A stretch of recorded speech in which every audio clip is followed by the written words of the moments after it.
Okay, so, you sent over the stuff about Bodyfriend, and oh, wow. I got to say, pretty crazy stuff, right? I mean, here's this company, totally dominated Yeah. the massage chair scene in South Korea. Like, they were the name, the big player. Exactly. And now it's like everything's imploding, and it's kind of wild. We got to, like, dig deeper than just the headlines, though. For sure. We got to see what's really going on, like, at the core, right? You flagged some pretty intense investigative reports alleging all this, criminal activity. So let's get into it. The founder, right, Kang Woong-chul, he's at the center of this whole mess. Apparently, there are like almost 10 different criminal accusations they're looking into, including some big ones like embezzlement, breach of trust, the whole 9 yards. Wow. And you can already see the fallout IPO plans. Totally scrapped. Their market dominance gone. It's a lesson in what happens when you have so much risk tied to one person, the founder, And it seems like there were some serious weaknesses in their corporate governance. The whole thing just kind of crumbled. Yeah, absolutely. When you look at all the material, it's not just like a couple of accusations here and there. Right. It's a whole bunch of really serious allegations against this Kang guy. And it's not like small potatoes either. Yeah.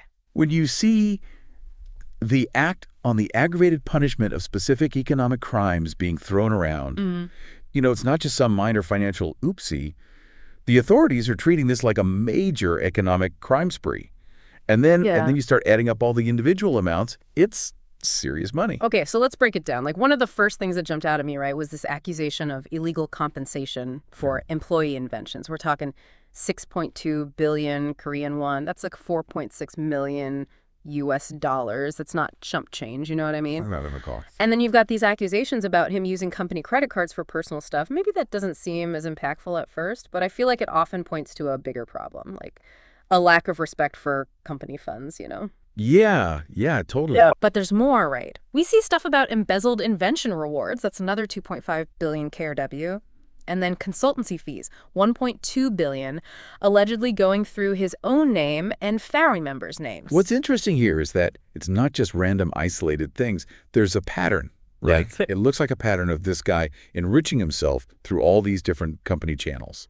Like, one example they highlight is that Bodyfriend leased a vacation home. Sounds nice, right? So it was owned by Kang's family. Oh, wow. So they're making 700 million KRW from that deal.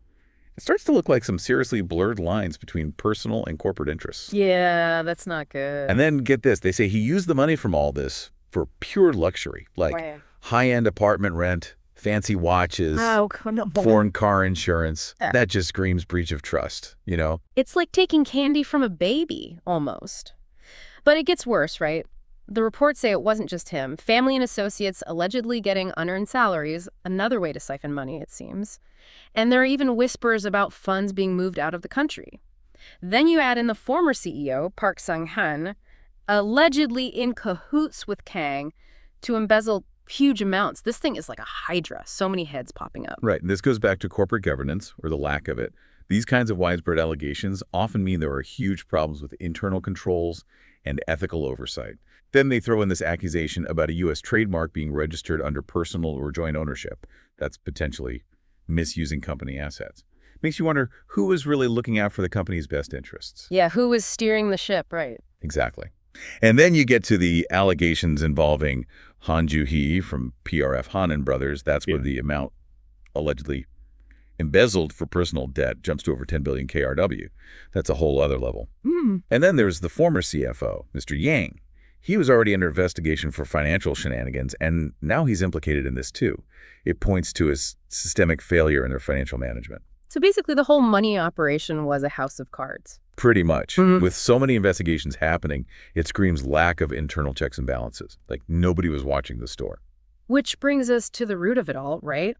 Weak corporate governance. The reports lay out this really complex ownership structure. You've got the founding family and then VIG Partners, this private equity firm that invested back in 2015. But even with them in the picture, the family, especially through this thing called BFH Holdings, which is described as like a company above a company, maintained a ton of control, like a 36% stake. Yeah, that's super important. These kinds of holding company structures, they can be set up for different reasons. But in this case, it looks like BFH Holdings was the family's way to keep pulling the strings, even after that big investment. Sneaky. It's often done by controlling voting rights or having the power to appoint board members. And guess what? The reports say the board ended up stacked with people close to the founder. There was even a time when it was just the former CEO, Kang himself, and a VIG rep, all of whom were also directors of BFH Holdings. So no one to say, hold on a minute, what are you doing? Exactly. No independent oversight whatsoever. It was like a one-man show. And the consequences of that are pretty clear when you look at their attempts to go public. They tried 4 times, 2014, 2018, 2020, and again in 2023. And every time they hit a wall. The Korea Exchange kept saying, nope, inadequate internal control, lack of transparency. You'd think they'd get the message and clean up their act. Yeah, you would think, right. It raises a big question about how much they really wanted to change. I mean, even as of late 2024, Kang is still on the board. There are reps from Stonebridge and the current co-CEOs, but no truly independent directors. That speaks volumes. It does. It suggests that even after all the scandals and failed IPOs, the core problems with their governance haven't been fixed. People were calling for a major restructuring, but it seems like those calls were ignored. And this isn't just some theoretical thing. The reports show the damage in black and white. Their revenue tanks, going from 611 billion KRW in 2021 to 436.8 billion in 2024. That's a massive drop in just a few years. Plus, it's not just the market turning away. The regulators are cracking down too. Yeah, all those regulatory penalties tell a story. There's the fine of about 123 million KRW in 2022 for violating the Foreign Exchange Transactions Act. Then there are smaller fines for violating the Information and Communications Network Act and the Labeling and Advertising Act. They might be different in size and what they're for, but they all show a company struggling to follow the rules. And there was this really sharp quote from an ICP ESG committee member.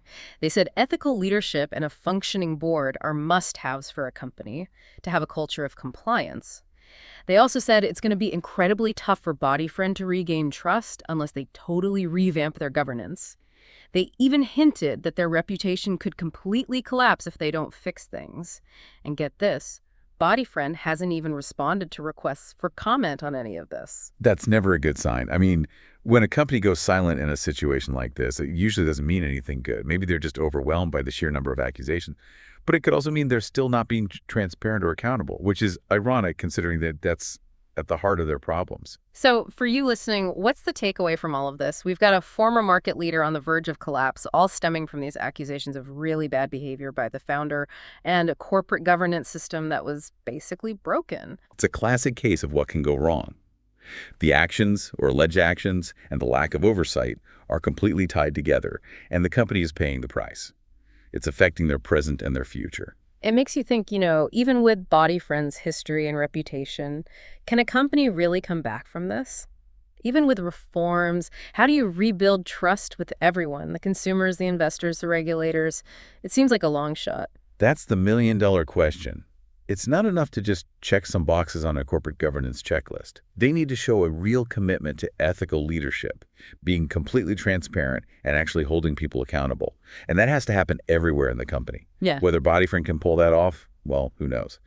But this whole thing is a stark reminder that success can disappear really fast if you ignore the fundamentals.